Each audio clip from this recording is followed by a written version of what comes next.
بہت اصرار کر رہے تھے کہ جی محرم پہ کچھ بیان ہو جائے.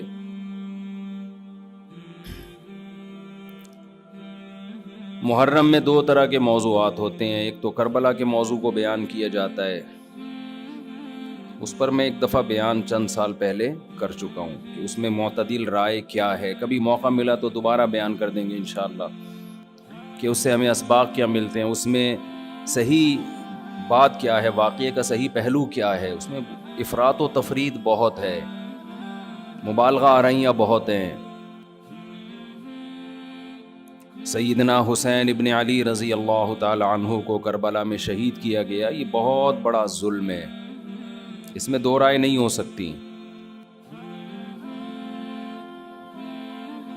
اور بڑی بات یہ کہ حکومت کی سرپرستی میں یہ کام ہوا ہے، اس لیے یہ بڑا ظلم ہے. جو اسلامی حکومت تھی، جو خلافت کی دعوے دار تھی،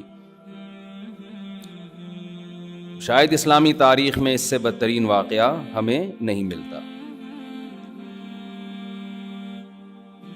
لیکن یہ ایک واقعہ ہے، محرم کا اس سے براہ راست کوئی تعلق نہیں ہے. واقعات تو کسی نہ کسی مہینے میں ہوتے ہیں، کسی نہ کسی تاریخ کو ہوتے ہیں،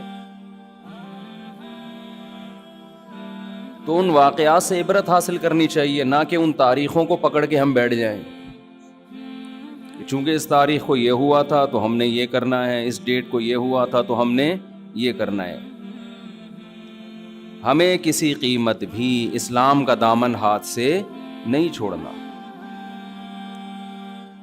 حضرت حسین رضی اللہ تعالی عنہ جو کربلا میں نکلے تو محرم ہونے کی وجہ سے تھوڑی نکلے تھے، تو سیاسی حالات کو درست کرنے کی نیت سے نکلے. وہ محرم ہوتا تو بھی جاتے، سفر ہوتا تو بھی جاتے، ربیع الاول ہوتا تو بھی جاتے، رمضان ہوتا تو بھی جاتے. اس کا محرم سے کیا تعلق ہے؟ جس چیز کو آپ نے حق پہ سمجھا اس کے لیے آپ نے خروج کیا، اس کے لیے اپنی گردن کٹا دی. غیرت کی شہادت کو ذلت کی زندگی پر ترجیح دی، پورا خاندان کٹوا دیا مگر غیرت پر سودا نہیں کیا.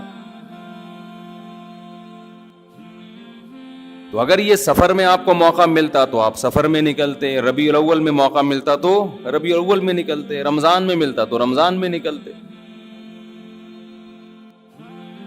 ہمیں کیا کرنا ہے؟ چاہے محرم ہو، چاہے سفر ہو، چاہے ربیع الاول ہو، چاہے ربیع الثانی ہو، جمادی الاولی، جمادی الثانیہ، رجب، شعبان، رمضان، ہمیں حکم یہ ہے کہ شریعت نے ہمیں جو حکم دیا ہم اس سے تجاوز نہ کریں.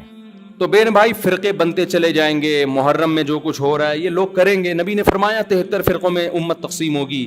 میں نے اور آپ نے وہ کام کرنا ہے جو قرآن میں ہے، حدیث میں ہے، اور اس پر کس کا عمل ہے؟ صحابہ کا. اور یہ جو 4 ائمہ ہے نا، انہوں نے انہی کو فالو کیا ہے، صحابہ کو. اس لیے امت کہتی ہے 4 ائمہ کا جس مسئلے پر اتفاق ہو اس سے شذوذ اور خروج اختیار کرنا جائز نہیں ہے، کیونکہ یہ اس کی ظاہری ایک علامت ہے کہ حق اس میں منحصر ہے. اتنے بڑے بڑے ائمہ کیسے غلطی ایک سے ہوتی ہے، 2 سے ہوتی ہے، 4 متفق کیسے ہو گئے؟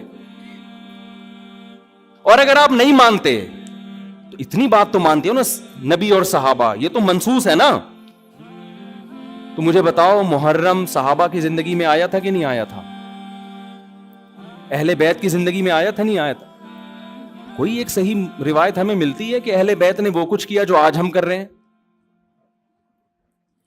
کیا حضرت حسین ابن علی رضی اللہ عنہ سید الشہداء، کیا انہوں نے ماتم کی ترغیب دی ہے یا ان کے اولادوں نے ماتم کی ترغیب دی ہو؟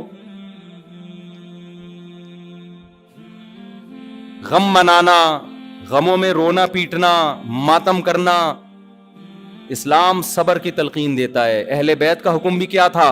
صبر. واویلا کرنا، رونا پیٹنا، چیخنا چلانا یہ اسلام کا حکم نہیں ہے. بعض لوگ استدلال کرتے ہیں کہ فلاں موقع پہ نبی صلی اللہ علیہ وسلم روئے، فلاں موقع پہ فلاں صحابی روئے. غم کے موقع پہ روئے ہیں، غم کا موقع گزرنے کے بعد اس تاریخ آنے پر روئے، ایسا ہمیں تذکرہ بولو نہیں ملتا. غم کے موقع پہ رونا تو انسان کی نیچر ہے، فطرت ہے، اس میں بھی چیخنے کی اجازت نہیں ہے، ماتم کی اجازت نہیں ہے. این جب صدمہ پہنچے اس وقت آپ کو ماتم کی اجازت نہیں, نبی نے لعنت فرمائی ہے. تو صدمہ گزرنے کے 1 سال بعد اس تاریخ کو آنے پر کہاں سے اجازت ہو گئی؟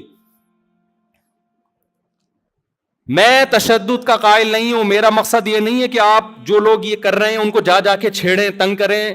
ہمارا ملک فرقہ واریت اور لسانی اور فرقہ وارانہ جھگڑوں کا متحمل نہیں ہے, مار دھاڑ اور نفرت والی تقریریں کرنا نہیں ہے. میرا مقصد تو اہل سنت والجماعت کو یہ بتانا ہے کہ آپ ایک فیصلہ کرو, آپ ادھر ہو یا ادھر ہو. آپ کے اصول کچھ اور ہیں, ان کے اصول کچھ اور ہیں, ان کو ان کے اصولوں پہ چلنے دیں. جب نبی نے کہہ دیا نا 73 ہوں گے تو 73 ہو کے رہیں گے. آپ فرقہ واریت ختم نہیں کر سکتے. آپ نے سلیکٹ کرنا کہ صحیح کون ہے غلط کون ہے.